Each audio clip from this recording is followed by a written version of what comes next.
Babalik po ang News at 1 at ang mga balita sa hatol ng bayan. Kinatigan din ni Team Pinoy Senator Bet Alan Peter Cayetano ang desisyon ng Korte Suprema na nag-aalis ng limitasyon sa airing ng political ads ng mga kandidato.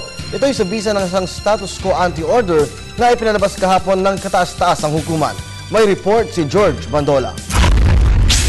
Masaya si Team Pinoy Senatorial Bet Alan Peter Cayetano matapos magpalabas ng status quo anti-order ang Supreme Court para sa airtime limits ngayong kampanyahan.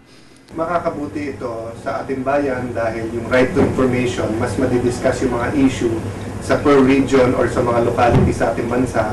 Ito ay magiging pro-poor din, no? Pro-poor sa dalawang dahilan. Karoon ng tsansa ang mas mahihirap na kandidato na magkaroon ng strategy dahil mas mura yung mga regional. So pangatlo, ang mga mahirap nating kababayan, mas maaabot sila ng mga plataforma ng mga kandidato dahil magiging localized ang mga issues. No?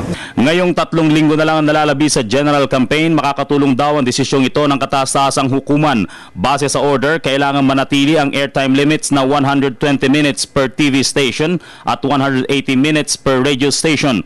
Airtime limits na inimplementa noong 2001, 2004 at 2007 elections na binago ngayon ng COMELEC.